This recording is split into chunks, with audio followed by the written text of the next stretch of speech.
नमस्कार, आप देख रहे हैं इंडिया टीवी। आपके साथ मैं हूं मीनाक्षी जोशी। सुबह के 10 बज रहे हैं, वक्त हो गया है दमदार 10 का। बुलेटिन की शुरुआत आज कर रहे हैं इस वक्त की सबसे बड़ी सियासी हलचल के साथ। क्या बंगाल में भी महाराष्ट्र वाला खेला होने जा रहा है? क्या ममता बनर्जी का हाल भी उद्धव ठाकरे जैसा होने वाला है? क्या ममता बनर्जी की पार्टी टूटने वाली है? क्या टीएमसी में बहुत बड़ी बगावत होने वाली है? विधानसभा चुनाव में करारी हार के बाद ममता बनर्जी की पार्टी पर सबसे बड़ा संकट मंडराने लगा है। सूत्रों के मुताबिक पार्टी से निष्कासित और असंतुष्ट नेताओं ने कोलकाता के विधायक हॉस्टल में एक के बाद एक कई बैठकें की। इन बैठकों में टीएमसी के भविष्य, संगठनात्मक बदलाव, एक नए राजनीतिक मंच बनाने के ऑप्शन पर बात हुई। खबर यह है कि यह असंतुष्ट नेता असली तृणमूल के नाम से अलग राजनीतिक मंच बनाने की तैयारी में है। सूत्रों के मुताबिक हाल ही में टीएमसी से निष्कासित 2 विधायक ऋतव्रत बैनर्जी और संदीपन साहा ने कई टीएमसी विधायकों से बात की है। खबर यह भी है कि टीएमसी के करीब 15 से 20 विधायक ऐसे नेताओं के संपर्क में हैं जो पार्टी नेतृत्व पर दबाव बनाने की कोशिश कर रहे हैं। तो एक तरफ जहां ममता बनर्जी सड़क पर आने की लड़ाई लड़ रही थी, पीछे पलटकर उन्होंने देखा उनकी सेना तितर बितर हो गई है। कल टीएमसी ने ऋतव्रत बैनर्जी और संदीपन साहा को सस्पेंड किया था और अब ऐसी चर्चा है कि इन 2 निष्कासित विधायकों में से ऋतव्रत बैनर्जी टीएमसी के नए शिंदे बन सकते हैं। जिस तरह से एकनाथ शिंदे ने 40 विधायकों को लेकर अलग पार्टी बना ली थी, सूत्रों के मुताबिक ऋतव्रत बैनर्जी भी कुछ ऐसी ही कोशिश में है। यही वजह है कि ऋतव्रत बैनर्जी और उनके साथ साथ संदीपन साहा ने इस वजह से पार्टी में मीटिंग में ही जाना बंद कर दिया। देखिए, मैं और संदीपन दोनों बात करके ही नहीं गए थे। मैं बाकी लोगों का बोल नहीं पाऊंगा। मैं और संदीपन, हम लोग का अगर जाकर कोई बोलने का मौका नहीं मिलेगा, बोला जाएगा कि ट्वीट देख लीजिए, तो मीटिंग में जाने से कोई फायदा नहीं है, इसलिए नहीं गए थे। मैं व्यक्तिगत स्तर पे मुझे लगा कि इस मीटिंग में जाके कोई फायदा नहीं है, क्योंकि इस मीटिंग में जाके कुछ निकलेगा नहीं। फिर से वही बातें होंगी, फिर से वही कहा जाएगा, किसी की बात सुनी नहीं जाएगी, सिर्फ अपनी ही बात की जाएगी। तो जहां हमको भी अपने बोलने का मौका नहीं मिलेगा, जहां प्रोसेस फॉलो करके विधानसभा का क्या कानून है उसको मद्देनजर रखते हुए अगर आप आगे नहीं बढ़ पा रहे हो, तो मीटिंग में जाने का मतलब है वक्त जाया करना। इसलिए मैं नहीं गया। ममता बनर्जी भी इस खतरे को बहुत अच्छे से भांप रही हैं। आरोप लगा रही हैं कि बीजेपी के इशारे पर खुद पुलिस के बड़े अधिकारी उनकी पार्टी को तोड़ने में लगे हुए हैं। पुलिस अधिकारी टीएमसी विधायकों को फोन करके धमका रहे हैं। ये जो बीजेपी पार्टी है क्या कर रहे हैं? हमारा 2500 पार्टी ऑफिस तोड़ दिया, हमारा 10,000 का करीब वर्कर को अरेस्ट किया, हमारा हॉल पंचायत को जाके लूट कर रहा है, ताला लगा रहा है, काउंसिलर को घर से निकाल नहीं देते हैं, फोर्सफुली रेजिग्नेशन कर रहा है, एमपी लोगों को डर दिखाता है, बोलता है पार्टी तोड़ो, पुलिस को देके। उसका बाद बीजेपी का फोन जाता है, पुलिस कहता है एमएलए को अगर आप निकालेंगे तो आपको हम अरेस्ट करेंगे, ईडी आएंगे, सीबीआई आएंगे, आपको घर से हम निकालने नहीं देंगे। और कहते हैं बीजेपी जिसको रिकमेंड किया है, जिसको हम एक्सपेल कर दिया आज पार्टी से, हमारा डिसिप्लिनरी कमेटी, उसको नेतृत्व में जाके आप पार्टी तोड़ो। और इसका पीछा में, पर्दा का पीछा में क्या है? दिल्ली तो है ही जरूर। अब कोई भी सेनापति सेना के साथ मैदान में लड़ाई के लिए उतरता है, लेकिन ममता बनर्जी की सेना तितर बितर हो चुकी है। अजीत द्विवेदी जी, वरिष्ठ पत्रकार, हमारे साथ स्टूडियो में मौजूद हैं। अजीत जी, अब इतना समझ में आ रहा है कि ये कहानी वही महाराष्ट्र वाली होने जा रही है।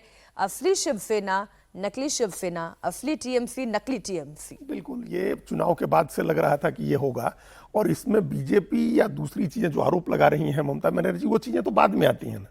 पहले तो ममता बनर्जी है, उनकी पार्टी है। क्या चुनाव के बाद क्या तरीका होता है विधायक दल का नेता चुनने का? विधायकों की बैठक होती है और उसमें पर्यवेक्षक शामिल होते हैं और विधायक एक नेता चुनते हैं कि भाई ये हमारी पार्टी के विधायक दल के नेता होंगे।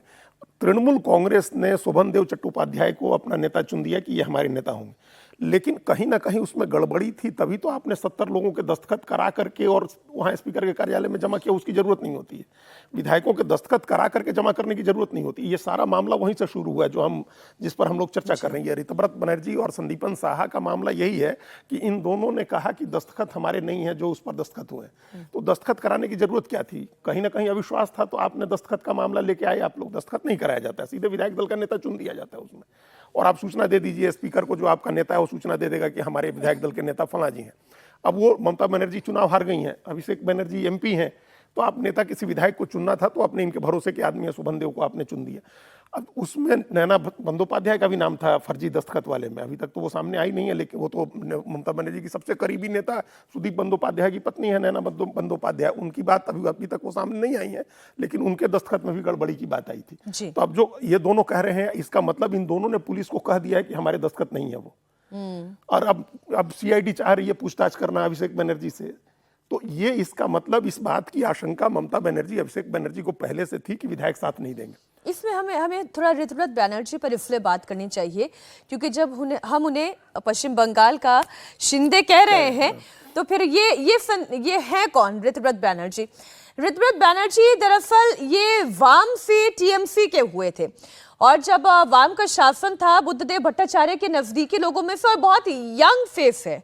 उस वक्त जब ये पॉलिटिक्स में आए थे तब बड़ा यंग चेहरा थे, और उनके कामकाज का तरीका बड़ा ही डायनामिक था, और इसलिए बहुत जल्द उन्होंने वाम दल में बड़ी अच्छी उन्होंने अपनी जगह बना ली, और इसलिए उन्हें राज्यसभा भी भेजा गया। ठीक, उसके बाद फिर वहां पे उनके कंडक्ट की वजह से उन्हें पार्टी से बाहर निकाला गया, और फिर ये टीएमसी में शामिल हो गए, और उलूबेरिया पूर्व से विधायक चुने गए, वो टीएमसी के टिकट पर ही चुने गए।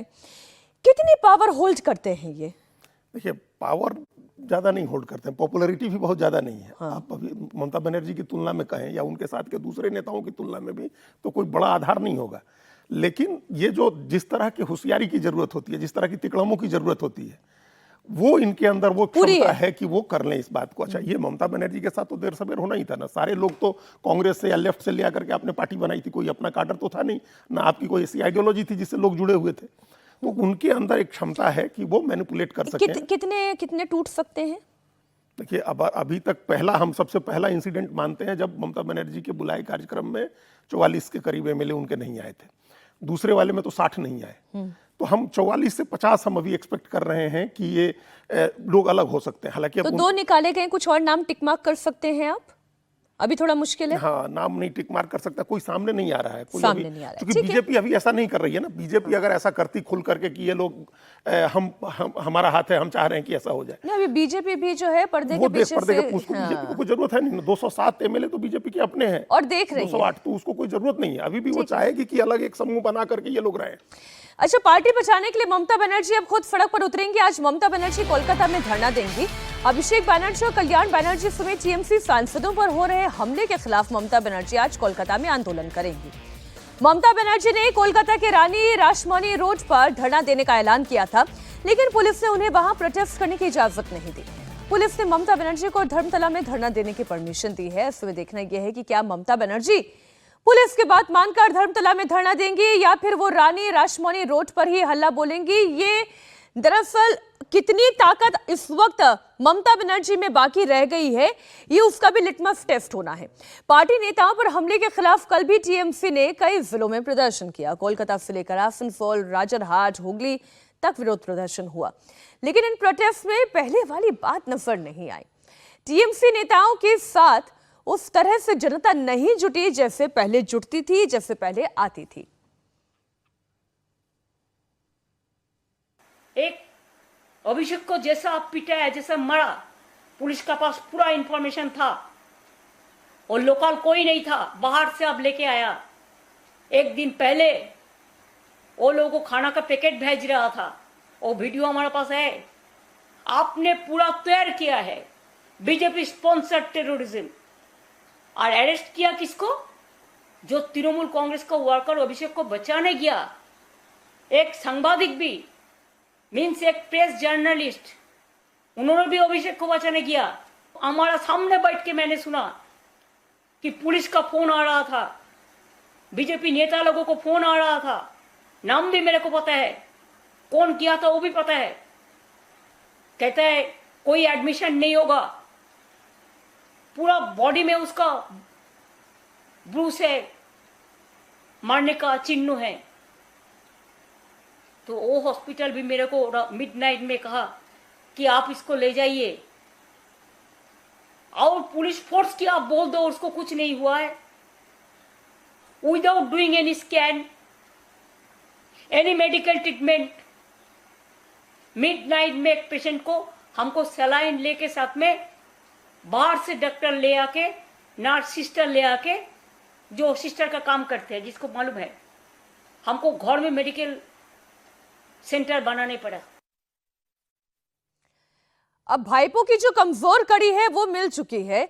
ममता बनर्जी का लिटमस टेस्ट है कि उनकी अपनी ताकत कितनी बाकी है। जब वो सड़क पर प्रदर्शन करने के लिए उतर रही हैं, क्या वही एनर्जी, वही स्ट्रेंथ उनकी दिखाई दे रही है? और अभी ऋतव्रत बनर्जी और संदीपन साहा की हमने बात कर ली। अपनी ही पार्टी में क्या दीदी बेगानी हो गई हैं? ये सज्जन कुमार जी भी हमारे साथ अब स्टूडियो में आ गए हैं। सज्जन जी, अपनी पार्टी में दीदी बेगानी? नहीं, देखिए ऑलरेडी इनका प्रभाव जो है, आप तो बहुत दिनों से ऑब्चुरी लिख रहे हैं वैसे उनकी। निश्चित तौर पे। और देखिए बंगाल का जो अजीत जी बार बार कहते हैं कि बंगाल का कल्चर क्या है, विपक्षी पार्टी का तो कोई वहां पे शक्ति का नामो निशान नहीं रहा है। सीपीएम के बाद कांग्रेस खत्म हो गई 77 के बाद, और उसके बाद जब टीएमसी 11 में आई तो सीपीएम खत्म। अब ममता बनर्जी की चुनौती ये नहीं है कि सत्ता में वापस आएंगी, विपक्षी पार्टी बन के रह पाएंगी या नहीं रह पाएंगी। और इनको पता है कि विपक्षी पार्टी का क्या असर होता है। तो वैसी स्थिति में जो इनके समर्थक हैं, विधायक हैं, सांसद हैं, उन सबों को पता है कि बंगाल की परिपाटी क्या है, कि सत्ता से गए तो आप खत्म। तो बेगानी ये केवल अपनी पार्टी में ही नहीं बन के रह गई, ये बंगाल में भी धीरे धीरे बेगानी बन जाएंगी। इनकी चुनौती है कि सीपीएम और कांग्रेस के तुलना में क्या टीएमसी अपने आप को सार्थक विपक्ष के तौर पे रख पाएगी या नहीं। अब लोगों खेला का टीएमसी के अंदर से हो रहा है या बीजेपी कोई खेला करा रही है? नहीं, देखिए खेला का लाभ बीजेपी को मिल रहा है। अच्छा। बीजेपी कोई खेला नहीं करवा रही है। ये जो परिपाटी है बंगाल की संस्कृति में, उसमें ये खेला होना तय है। इसमें सीपीएम वाले बैठ के आनंद ले रहे हैं, कांग्रेस वाले वेट कर रहे हैं कि जल्दी आप डूबे ताकि कुछ हमारे पास आ जाए। तो वैसी स्थिति में बंगाल का ये खेला है। और सीपीएम अपना रिसर्जेंस के लिए भी एक मौका देख रही है। सीपीएम का रिसर्जेंस फाल्टा में दिख रहा है। देखिए कांग्रेस की जो पहचान है वो मुस्लिम पार्टी की बन चुकी है, हिंदू वोट उसे नहीं आएगा। बीजेपी का 90% वोट सीपीएम पृष्ठभूमि से गया हुआ वोट है। तो सीपीएम को उम्मीद है कम से कम कि हमारे पास मुस्लिम्स तो आएंगे ही, मरता क्या ना करता, ठीक है, और कुछ हिंदू आ जाएंगे। तो सीपीएम को उम्मीद है कम से कम। अब इसमें समस्या ममता बनर्जी के साथ क्या है, जो बंगाल, हम लोग महाराष्ट्र की भी बात करें तो जो शिवसेना के साथ समस्या हुई कि जो नेता थे, जिन लोगों ने पार्टी बनाई, वो तमाम नेता खत्म हो गए। जब बाल ठाकरे चले गए और बाल ठाकरे के बाद उनकी पार्टी के तमाम बड़े नेता जो थे, चाहे नारायण राणे रहे हो, मनोहर जोशी रहे हो, जिनको उन्होंने मुख्यमंत्री बनाया था, वो सब चले गए। तो उसके बाद परिवार के लोग बचे थे। ममता बनर्जी के साथ भी आप देखिए क्या हो रहा है। दिनेश त्रिवेदी, मुकुल रॉय, सब चले। मुकुल रॉय गुजर गए, दिनेश त्रिवेदी अलग बीजेपी के साथ, उनको वहां बना दिया बांग्लादेश में। सुदीप बंदोपाध्याय किनारे हैं, मदन मित्रा समाप्त हो गए, अनुव्रत मंडल जो है, पार्थ चटर्जी हैं, ये तमाम बड़े नेता जो थे वो अब समाप्त हो गए। अब उनके पास कोई बड़ा नेता बचा नहीं। तो अब अभिषेक बनर्जी ने अपनी टीम कोई ऐसे नेताओं की तैयार की नहीं है। सौगत राय बूढ़े हो गए, कल्याण बनर्जी डिस्करेज हो गए, तो इधर आ गए, और शुभेंदु अधिकारी उधर चले गए। तो अब नेता है कहाँ ममता बनर्जी के पास? तो ये एग्जैक्टली जो हम लोग डिस्कस कर रहे हैं कि शिंदे वाली हालत हो सकती है, ये शिवसेना वाली हालत हो सकती है, तो उसकी पृष्ठभूमि तो तैयार हो ही गई है ना। जब लीडर नहीं होगा तो फिर आप कौन पार्टी को संभालेगा? बंगाल में इधर बदलाव की लहर दिखाई दी। ममता सरकार में लोगों से कट मनी लेने वाले टीएमसी नेता अब पिटाई के डर से पैसे लौटा रहे हैं। ये तस्वीर आप देखिए, ये बंगाल का एक्चुअल कल्चर था, कल्चर बदल रहा है।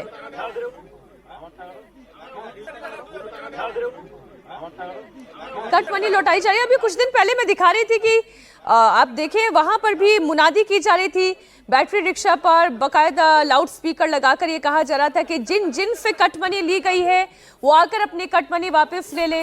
अब इधर ये कूच बिहार की ये खबर है जहां पर टीएमसी नेताओं को पिटाई का इतना डर सता रहा है कि कूच बिहार के माथाबांगा में तृणमूल कांग्रेस के नेताओं और कार्यकर्ताओं ने जनता के विरोध से बचने के लिए रिश्वत का पैसा वापस कर दिया है। खुले मैदान में ये पैसा लोगों का वापस किया गया। पहले एक वसूली गैंग चल रही थी, ये अब ये कौन सी गैंग है? नहीं, देखिए ये जो है बिल्कुल निर्वाण की प्राप्ति वाली गैंग है। निर्वाण की प्राप्ति। ये और वो निर्वाण जो है वो मार के डर से है।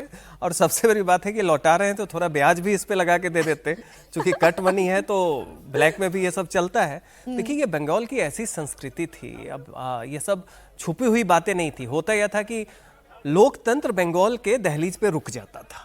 बंगाल से सारे बुद्धिजीवी, सारे सांसद दिल्ली के संसद में आके, दिल्ली में संसद में आके, दिल्ली की सड़कों पे आके देश भर में, दुनिया भर में लोकतंत्र की दुहाई देते थे क्या होना चाहिए। आप देखिए ना, उनके धारदार जो सांसद, चाहे मोहिया मोइत्रा हो या सैनी घोष हो, सबका भाषण आप देखिए, डेमोक्रेसी पे, ट्रांसपेरेंसी पे, करप्शन के खिलाफ, एस्पिरेशन के लिए। बंगाल में ये उनकी पार्टी में हो रहा था, और ऐसा नहीं था कि ये कोई एक दो लोग कर रहे थे, ऊपर से नीचे तक ये चल रहा पर अच्छा लग रहा है, ये तस्वीरें देख के आनंद आ रहा है।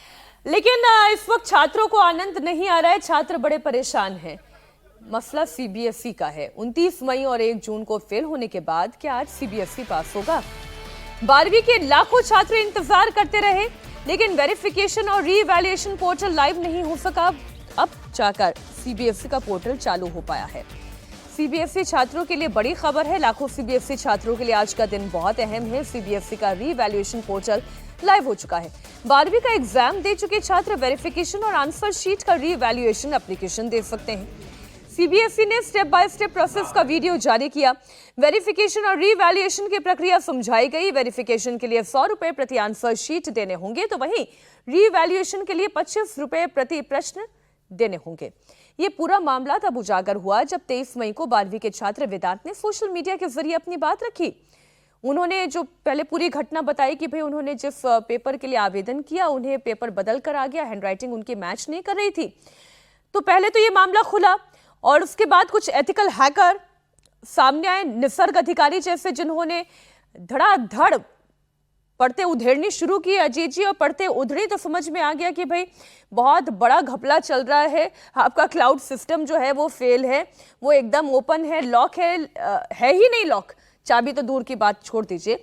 अब सीबीएसई ऑन स्क्रीन मार्किंग को लेकर सवाल उठा रही है, और सीबीएसई पर भी सवाल उठ रहे हैं। एथिकल हैकर निसर्ग ने सीबीएसई साइट को हैक करके जो बताया, अजय जी हम सीधा उसी बात पर आते हैं।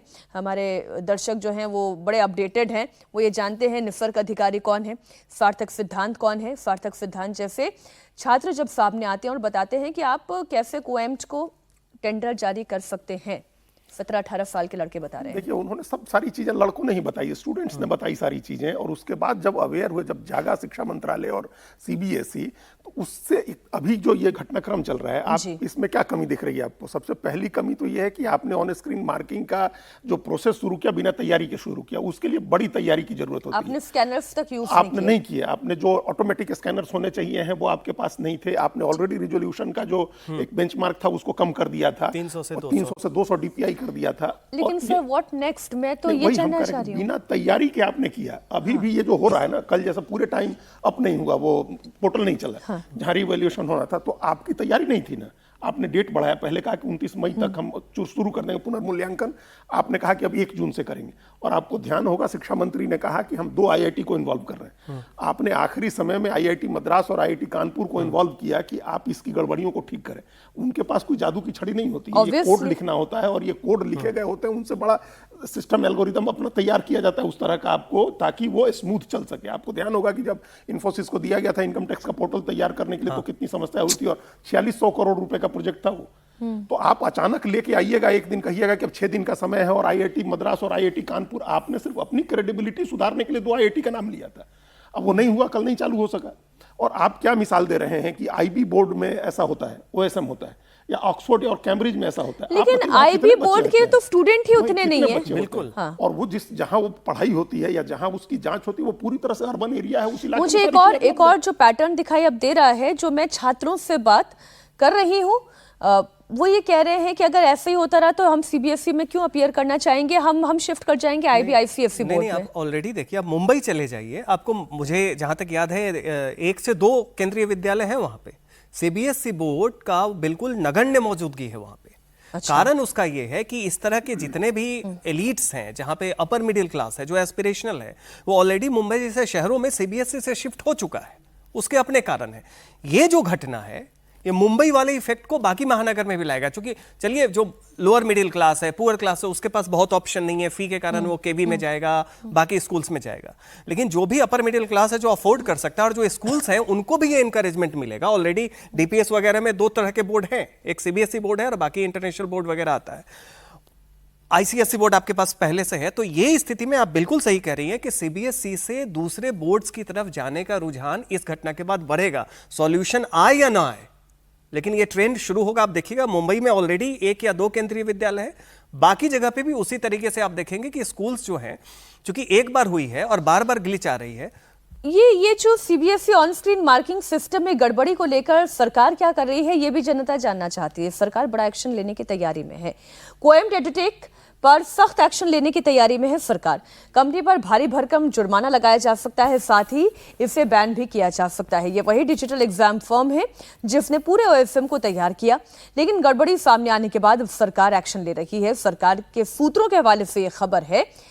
उधर नीट पेपर लीक और सीबीएसई को लेकर आज भी संसद में स्थायी समिति की बैठक जारी रहेगी। कल नीट और सीबीएसई के अधिकारियों को बेहद सख्त सवालों का सामना करना पड़ा था। सीबीएसई के मुद्दे पर विपक्ष के हमले बढ़ते जा रहे हैं। कांग्रेस लगातार सरकार से सवाल पूछ रही है कि जिन छात्रों का नुकसान हो चुका है, उनकी भरपाई के लिए सरकार क्या कर रही है। ऐसे हजारों लाखों केसेस हैं जहां पोर्टल बंद है, सीबीएसई हाथ खड़ा कर देगी, धर्मेंद्र प्रधान हमें फ्रस्ट्रेटेड कह देंगे, मोदी जी आम खा लेंगे, खत्म।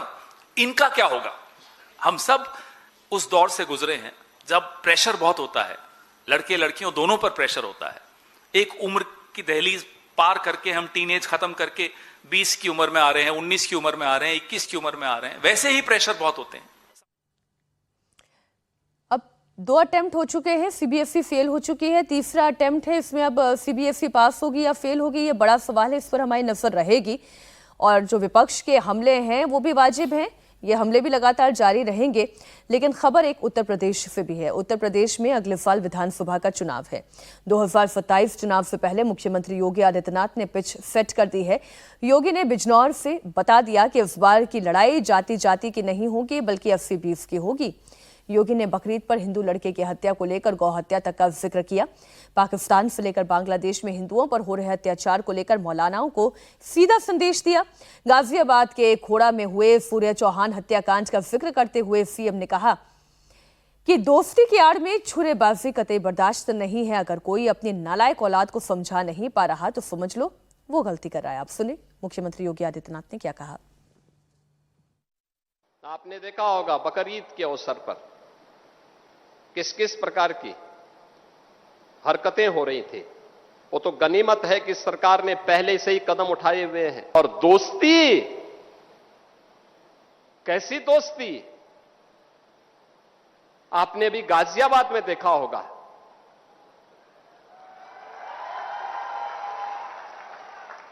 दोस्ती की आड़ में छुरेबाजी, स्वीकार्य नहीं और कतई स्वीकार्य नहीं होगा। अगर कोई अपनी नालायक औलाद को समझा नहीं पा रहा है तो समझो कि गलती कर रहा है, गलती कर रहा है।